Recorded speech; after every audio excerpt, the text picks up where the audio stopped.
Hi everyone, welcome to another episode of Timesport on the Beat. My name is Faizal Salim and today I have with me Simon Lim, the co-founder of Selangor Red Giants Mobile Legends Bang Bang Esports team.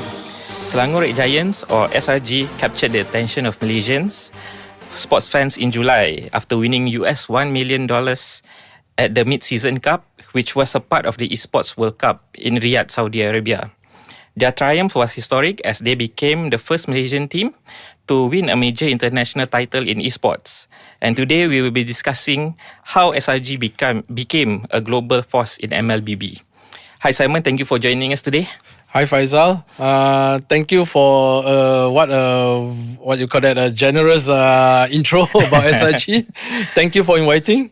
Yeah, glad to be here. Okay, so Simon, I think it's fair to say that for even non-fans of MLBB mobile esports, your team's victory in Riyadh came out of nowhere.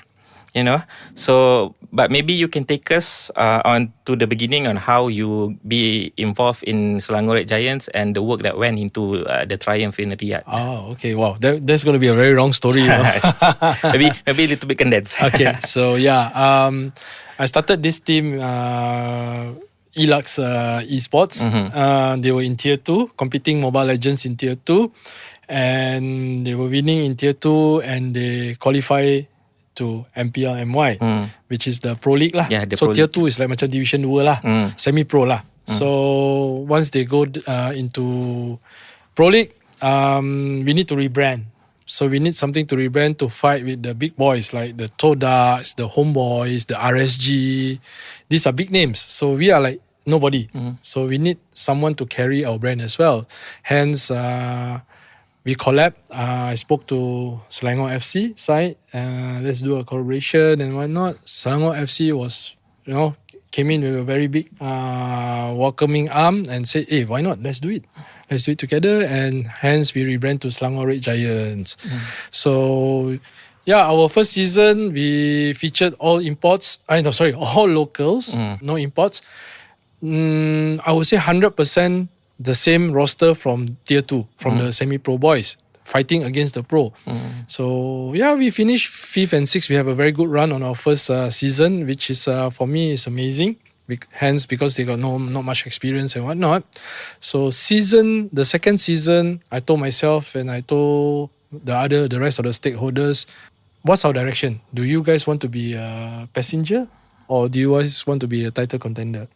I say, of course, we are all result-oriented driven. Let's be a title contender. So hence, we need to upgrade our roster, our coaches and whatnot. Hence, the first step that I did was hire a world-class coach, which is Coach Arcadia from Philippines. So he came in, he believed in our program, he believed in our vision, he joined us, and hence he slowly rebuilt the team. So that following season 12, which is our second season, we finished third. Third. One more win to the grand finals and qualify ourselves to the World Championship, which is M6. So it was very heartbroken, losing in the lower bracket finals. One more step to World Cup. So I told myself and the team, we don't want to feel this kind of despair anymore.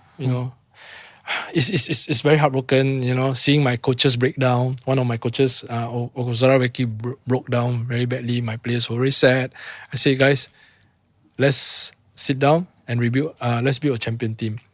Hence, 2 days later, after our loss, I met up with my technical team, which is my coaches. I say, what does it take to build a champion team? So the coaches say this is a must. So we need to have at least 3 new signings to improve the roster, the squad. So I say, okay, let's do it. Hence, we begin our preparation in October, in November, while the league starts in March. So we have like 5 months buffer to prepare for a champion team. So we start headhunting players and whatnot, scouting players and whatnot, and actually our squad was complete. By December, our new roster was complete. Our new signings, we get 4 new signings. And January, This is December of 2023, is it? yes, okay. yes. While M6, the M5 was ongoing, we were already doing our work. So hence on January, everyone regroup in our gaming house, and there we go. Train all the way until March, which is we have 2 months buffer, and by ada rezeki, people said dengan rezeki we were unbeaten in MPL MY, champion for the first time. I was so happy, and the coaches and the players were so confident that we will achieve something in the MSC, which is the Esports World Cup. So now maybe we can take a little bit step back. Even before MSC, so you went the whole entire league, the regular season, and then the playoffs unbeaten. So you must feel like you have something very, very special at the team. So maybe you can talk about the expectation going into MSC. Oh yeah, during the scrims, during the trainings and whatnot, I see something that is unbelievable. Even the coaches were surprised, because the coaches told me this is a 2-season project. You know, we have 4 new players in our main roster, 5 players, right? Only one which is Sakai's remain, and while the rest of the 4 were new. So you need bonding, you need time to gel, you need time to actually build a super team. So hence the coaches said, give them 2 seasons, which supposedly to be this current season, season 14, this team will peak.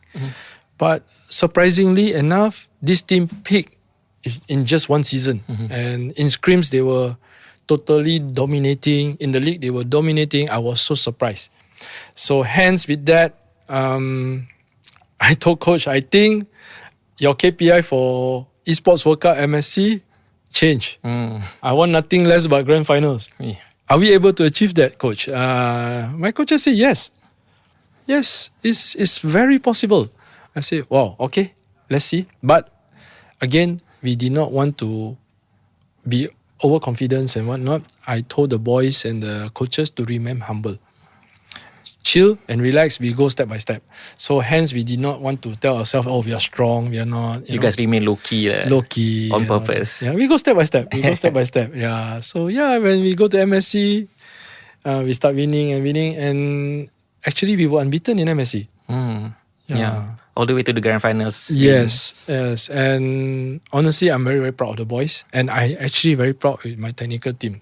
They are the one that worked so hard to build this super team. I call them super team lah.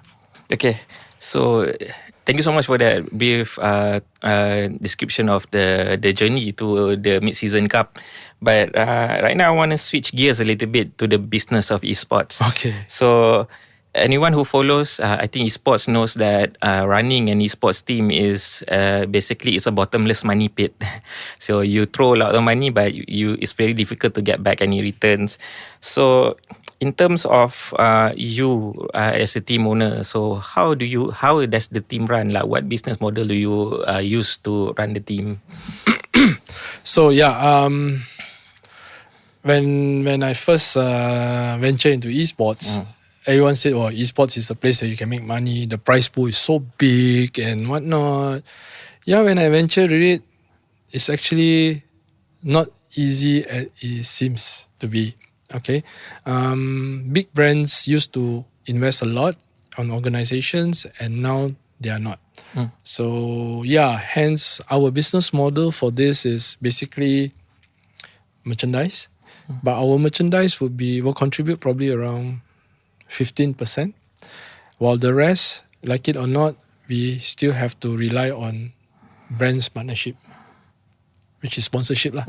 So 85% of it comes from our sponsorships. So this is not healthy. This is not healthy. I mean, brands can come and go. Correct. So we are actually financially unstable. So winning the World Cup esports with $1 million USD, we have minority percentage, while majority we actually give to the players. That is actually good enough for us to sustain for another 1-2 years. Oh, okay. Yeah, we were lucky. Yeah. We were lucky. We were one off. But we talk about traditional business sense, we have to actually find a right way to self-sustain this team, which at this moment, we are still finding ways. We are still finding ways. We are lucky now. Now the SRG, we have the funds. Maybe we can still sustain for another 1-2 years. No problem. Because of the World Cup, the Esports World Cup win. Yeah, the prize money. Yeah. What about other teams? You know what I mean? So, yeah. I always believe that we look into traditional sports. Their main revenue comes from broadcasting. You look at BPL. You look at NBA. You look at NFL. All these are broadcasting rights. The money comes from there. So I hope that the publisher will do something, whether like some broadcasting rights and whatnot for MLBB, and give some to us. Share the broadcasting rights among the teams competing in the league, like the traditional EPL sense lah. Exactly. End of the day, we are their content. You know. Correct. The league owners, the league operators should actually invest some to us, because if you give us more money, we will buy more better players, and it will actually enhance your league. People will watch more on your league. Yeah. Because right now, if I'm not mistaken, it's streamed on YouTube, correct, and several other social media platforms. But I don't think there's any on TV. I think Esports Arena pick it up. I don't know how much they sold the rights, the deal was. But let's say YouTube or whatnot, if you do pay-per-view with a very, very minimal fee, let's say 1 ringgit, I believe everyone don't mind, the fans don't mind paying 1 ringgit just to watch one whole day MPL, which is like you have 3 different matches. Let's say you have 50,000 eyeballs subscribe to 1 ringgit. We have 50,000 a day. And then you split among the teams. Maybe the MPL takes like 30% for their production cost, and the rest you split. I tell you honestly, this league will grow. Yeah, because if I'm not mistaken, there was one Selangor Red Giants match that had like 200,000 concurrent views, if I'm not mistaken. Yes. 200k, 1 ringgit, 200,000 ringgit. Yeah. Yeah, you don't give 100% to us. You take your cost and then you split among all the 10 teams competing. I think everyone will be happy, and everyone will invest on improving their squad and make it more happening, more exciting. Yeah. Talking about the financial stability, recently there was the budget tabling at Parliament, and 20 million ringgit was allocated for esports. So from your perspective as a team owner, how do you see that money should be used to grow the local esports ecosystem? Yeah, honestly, first of all, thank you to the current government, the Prime Minister, the Deputy Prime Minister, the Sports Minister, even the Deputy Sports Minister, YB Adli, is very supportive in esports. So thank you so much for recognizing esports, and for the first time, they are tabling out a huge budget for esports. I really hope that this fund channel to the right area, to the right, segment that is needed, especially grassroots. To be honest with you, to grow esports, you need grassroots. You need grassroots, so you need like school tournaments. Not much people is organizing school tournaments, the college tournaments, the uni tournaments, and all these are grassroots where it will help to grow the ecosystem. So, yeah, thank you again, but I hope the fund goes to the right channel. Let's put you, so you have the 20 million. So what would you do with the 20 million? You're in control of the 20 million. How do you disperse it? Yeah, again, it's not fair if you pass the 20 million to me, because I'm only on Mobile Legends. Yeah. Because in esports, there's so many titles. Yeah, correct.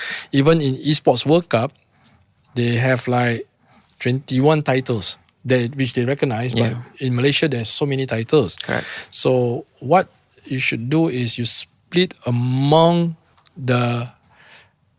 we call it the major titles, which most played by Malaysian, majority titles, which is like Mobile Legends, PUBG. These are majority. HOK is coming up. Then you have the what you call the FIFA. EA Sports FC. They rebrand it. No more FIFA. FC. Then you have the FPS games like Counter Strike, Valorant. So you have to split it up accordingly and do more leagues, do more tournaments. Tournaments is a platform for all these esports gamer to grow, to become here. But for me in Malaysia, we still do not have enough of tournaments yet. So for me, that money should spend on organizing tournaments and infrastructure. Another problem, we don't have Malaysia doesn't have a proper arena, which we call it the Esports Arena, the home for esports. So maybe with that budget, they should spend on the infra first. At least when you have a home, you can constantly organize tournaments. Tournaments will come automatically. Because right now the MPL is at the MBPJ Stadium in Serdang. They repurpose that indoor arena to the MLBB for MLBB usage. But in terms of like an esports arena, I think there's previous budget. There's already plans for that. So for like, what do you, in your opinion, what do you need for an esports arena? Esports Arena usually consists of a seated stadium for fans, a nice comfortable surrounding, and a stage. So a stage with a huge LED screen, and then you can use it not only for one title, you can use it for any game titles. So for me, that is an ideal esports arena. It should also be accessible to maybe the lower tier tournaments as well. Yes, everyone can use it. You can even school level, even like high school level tournaments can be organized there. Let them have the feel, playing in a proper esports stadium. Let them hype the boys, hype the grassroots kids up. And also, in terms of an esports organization, if you see teams from abroad, they are engaged in multiple different titles. So in terms of Selangor Red Giants, how maybe you can talk a bit, maybe you are interested to go into other titles other than Mobile Legends? Yeah, we have been talks with all our stakeholders. Yes, we are planning to actually expand, but we want to expand it extra careful. I have personally seen Malaysian organisation who start off with like 8 titles. But now one by one, they are closing it down and whatnot, and now even left one. So for me, if you want to do something, let's do it something that we have like what you call it long term, not like short term. Today we open up this title and then next season, one season wonder, and then we close it down. So all this need a lot of planning, a lot of proper what you call it. We need data lah. So at this moment in Malaysia, the most popular game is mobile gaming. So it's either PUBG or Mobile Legends. So yeah, HOK is coming up. We might go into HOK. We might. The publisher of HOK has actually approached us. Hey, why don't SRG come and join us? Yeah, we did not say no and we did not say yes. We just want to wait and see first. See how is it? How's the ecosystem? Is that normal for a publisher to come and approach you? Yes. To enter the title? Yes. So esports ni kan is something that very different from traditional sports. Yeah. Traditional sports, right? Like football. Nobody owns football. Yeah. You can organize your own World Cup. Correct. I can organize my own World Cup. I can even organize my own Malaysia League, or if I want to, because no one owns World Cup, football. But in esports, Mobile Legends is owned by the publisher, Munton. Yeah. So you and I, we cannot organize our own Malaysia League, Munton, without Mobile Legends, without Munton's approval. Yeah, correct. So that is the toughest part. So, and publishers are actually competitors. Yeah. For example, if you play Mobile Legends, and then you play HOK, the publisher wouldn't like it. Correct. Why are you jumping to my competitor's game? So yeah, that's why we need to stay liberal. Correct. We that's Understandable. why. Yeah, so it's not easy for us to expand. The title. So we have a lot of, especially if the games are in the similar category, like HOK, Honor of Kings, and MLBB are the same. They are MOBAs, right? Yes. Call of Duty and PUBG. Correct. Yeah. So So yeah, there is like a lot of we have to be liberal. We have to be, Is I don't know if you can answer this, but is there like any restrictions placed on by the publishers that if you are here, you cannot go to that game because they are competitors, I guess. There are actually. Oh, okay. There are some restrictions. There are. I would not want to elaborate more because this is actually the war between the publisher, which I don't want to get involved in. Yeah, understand. Understandable. Yeah. So there are. There are. So in terms of other, maybe outside of the same category, maybe other games that you want to expand in? Yeah. Actually, I'm very interested in FPS. Valorant. Valorant. Valorant. Valorant seems to be a very good game, which I'm still exploring and see what's the and FC. We might have another division. Actually, Selangor FC, we have a representative, Asia number 1, which is Bazinho. Yeah. So, yeah, Selangor Red Giants, SRG might, what you call that? Rope him in as part of SRG. Yeah. But of course, when I rope him, I don't want just, for publicity. We want to grow him. Correct. You also maybe bring other people in also. Yeah, no, we want to grow him, right? Yeah. So we must, it's not my specialty in FC, so I need to learn and see how we can grow him. Yeah, that's a very interesting thing. Like, how do you make that decision to go into a different game, a new game? What's the process like? The process is actually not easy. Of course, you need to get approval from the Selangor FC stakeholders, the board of directors and the chairman himself, the president himself, Tuanku Raja Muda. We have to have proper planning. Again, like I said, if you go into the wrong title and the wrong step, you close down, it will tarnish our branding. It will tarnish our image. So hence, that's why, like you said, proper planning. We need to get the expertise. I need to talk to the expertise of that title. So how do we can grow this game? Is it worth it for us to come in or not? Like for FC, I'm in talks with Bazinho. I actually in talks with him and even his manager on how, I don't want to bring you in just because your name. Yeah. I want to grow you into a world champion. So how can you compete? Okay, he tell me he's number 1 in Asia now at this moment, current ranking. But in Europe, he's not. He said all the good players comes from Europe. So I asked him, how can we groom you that you can actually challenge the Europeans? So he said he needs more game time and more training time in Europe. Being based in Europe maybe helps. But then again, financially, correct. Yeah. It's quite a substantial amount of money. But of course, if we can partner up with a Euro organization who can actually semi-sponsor or whatever, can host him there, it will save us a lot of money. So hence, that's why I said we are still in talks and we did not jump into the conclusion yet. We just want to see how we want to grow him first. Then we will do an official announcement. I already leak out because No problems. But also you mentioned partnership lah. Like we can see in Mobile Legends itself in the Philippines, they have Falcons, the Saudi Arabian organization. They partnered with AP Brands, which is the last year's world champions. So is that something that maybe would interest you, or has there even been any discussion like that? Okay, the reason of this partnership is actually is for the Esports World Cup.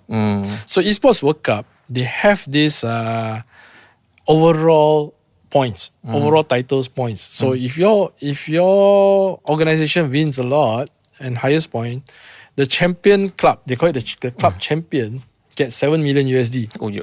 That's a lot of Second money. gets 4 million USD. That's a lot of money. So what they did for the first Esports World Cup, they partner up with strong teams. Like for example, Mobile Legends, right? They don't have Mobile Legends division. So Falcon wants to get the points. So they partner up with Falcon AP brand. Hence they call themselves Falcon AP brand. Liquid is another different story. Liquid bought the equity from Echo. Echo and Aura. Okay. So they actually basically own now. So hence they rebrand themselves from Team Liquid Indonesia, Team Liquid Philippines. Then you have Fnatic, Onyx. So yes, we have been approached by big organisation prior to our MSC, but we actually hold the deal because I like to iron out things. I don't want just let's partner and let's do something, because for us, if we do some partnership, it must be very meaningful. It must be meaningful to us. It must be a win-win situation. Exactly. So we don't have the time to iron it out because it's like less than a month prior to MSC. So hence the talk was stalled. But after winning the MSC, we have serious offers coming in. Big Ox, super big Ox. One big Ox which we already signed what you call that, non-disclosure, so which I cannot disclose much. This Ox, they want to come in and buy equity. They want to be part of us. So we are still in talks. Buying into equity is not easy as you talk like, I want to buy your share and all that, how much you want to offer. No, we need to talk. I need to see what value can they bring to for us as well. Also, what value they have to see what value the SRG can bring to them as well. Exactly. So they want the points. They want the points for the next year Esports World Cup. But what can you offer to us then?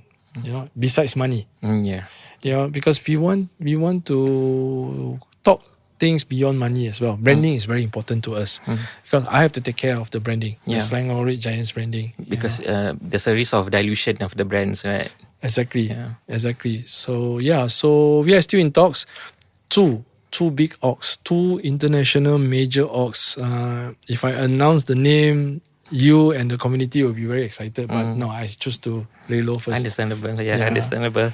Okay, so the league ended recently, and the MPLMY, you guys emerged as champions. You defended your season 13 title, and then the playoffs are going to happen in Johor this end of month. And so let's switch our gears to that lah. So obviously, because Selangor has been so dominant, everyone is saying that it's a race for second place for the other teams, because Selangor is guaranteed the first place. So that's, for me, I would be a little bit concerned by that because of it could breed complacency. So in terms of like the team, maybe you speak with the coaching team. How do you guys deal with that to make sure there's no complacency heading into the playoff stage? A lot of people ask me, which one is harder? Someone did ask me before, building a champion team or retaining a champion team, which one is harder? To be honest with you, retaining a champion team is harder, because when the boys won something which is very big prize pool, everyone is lost focus lah. Slightly losing focus, not 100%, but there's like a bit complacency and whatnot. So losing to MV during the regular season, to me is a blessing in disguise. It's a big wake up call to the boys. Hey guys, you guys are not unbeatable. You guys are not invisible in Malaysia. Because it was a shock defeat too against Monster Vicious. Exactly. So you guys are not invisible anymore. People are catching up to you. You gotta wake up and you gotta, go full throttle and go further so that they can't catch you up. So a good wake up call. Had a good chat with the coaches, the coaching team as well, and had a good chat with our sports psychologist as well, Philip.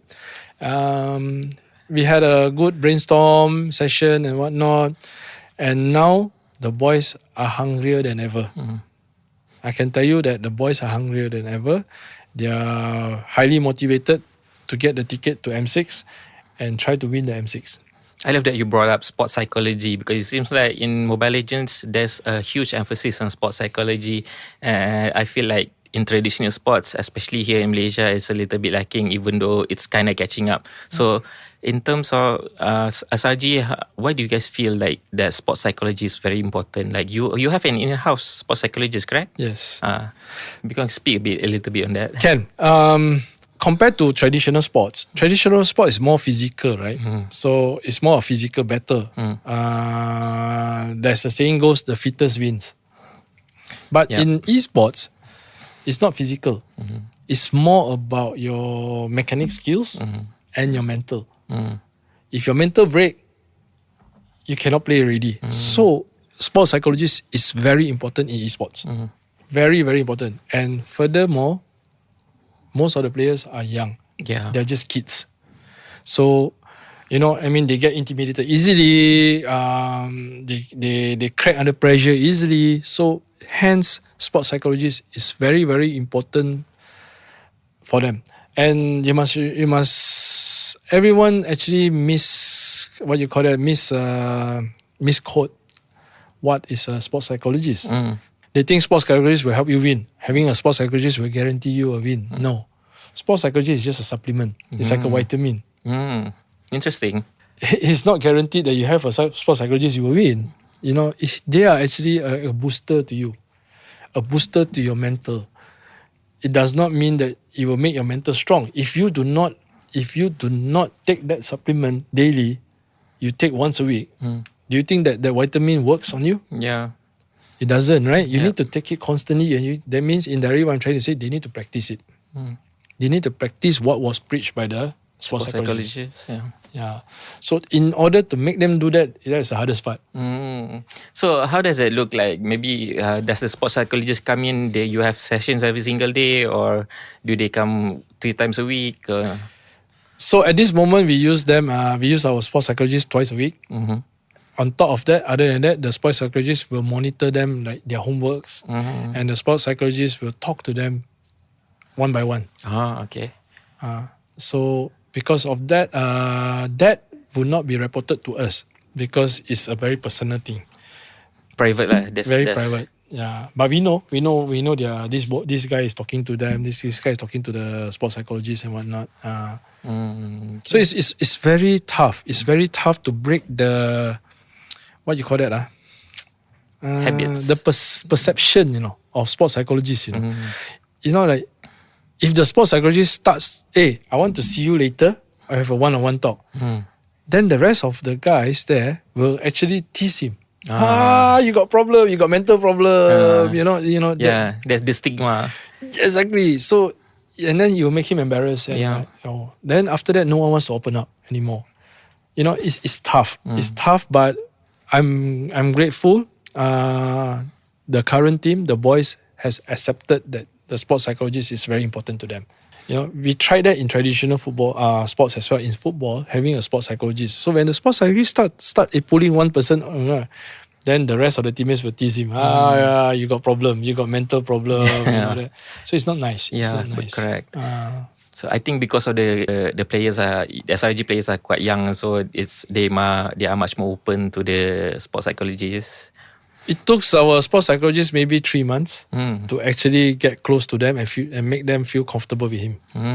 It's not easy at first also. 3 months or so. Interesting. Yeah. So like we mentioned, the playoff stage to qualify for M6 going to happen soon. So maybe you willing to talk a little bit about M6. It's at home. It's going to be at the Axiata Arena in Malaysia. So as basically one of the favourite Malaysian representative, your expectation at M6? Well, first of all, we need to get the ticket to M6 first. Correct. The coming playoff, hopefully we get the ticket. So once we get the ticket, we will go full throttle. But our preparation will be affected in M6 because right after the playoff, 5 days after the playoff, we are flying off to Riyadh again for IESF, which is the International Esports Federation Tournament, which is the World Cup for inter-country, representing Malaysia. This time we are going there not as SRG, but we're going there as Team Malaysia. So we'll be there for 10 days. And upon coming back, if we go to M6, we have 6 days prior to M6. So not a lot of time for M6. The coach is not happy. The coach is not happy. Hopefully we can get our preparation right because at this moment the new patch is very challenging. The new patch is too much variation, too much of variety. If like today we train, we spar, scrim in our term scrim. So it's called sparring with other teams, right? Today I spar with your team, you're using different meta. So then later I'll spar another team, totally different meta. So now the variety, that means you can use a different meta playing. Not like last season. Last season there's only one or two meta. So we know we can how to counter. So now the coaches until today are still cracking their heads. So it's a very, very challenging match, which is very interesting as well. If you look at the current MPL Philippines, the champion Fnatic Onyx Philippines, their players' mechanics is not as high as AP Brand or Team Liquid Philippines, but they are champion. Yeah. So indirectly, I'm trying to say is that technique skills does not matter anymore in this new. It does matter, but it's not like. It's not the factor. Not the factor, correct. Now it's about the macro. It's about the brain. It's about your EQ, your game IQ, your game EQ. Those who can excel, they're smart. So Fnatic Onyx Philippines players are smart, super smart players. So hence, it's a total different ball game already. So there's a lot for the team to prepare for. It's not just one thing they can focus on. Our technical team, our coaches, are actually having sleepless now until today, trying to crack their heads and what they are working very hard. And I strongly believe they will crack. They will eventually cook something good for us. Yeah. Okay. All right. Maybe that's all the time that we have, unfortunately. Simon, maybe you have any final words? My final words is thank you for listening. Thank you, Faizal, for inviting. To all the fans, SRG fans, and also to all the community of Mobile Legends, please do support us. Thank you for supporting the ecosystem. Please do support us. Hopefully we can get our ticket to M6, and hopefully we can make you guys proud in M6. Alright.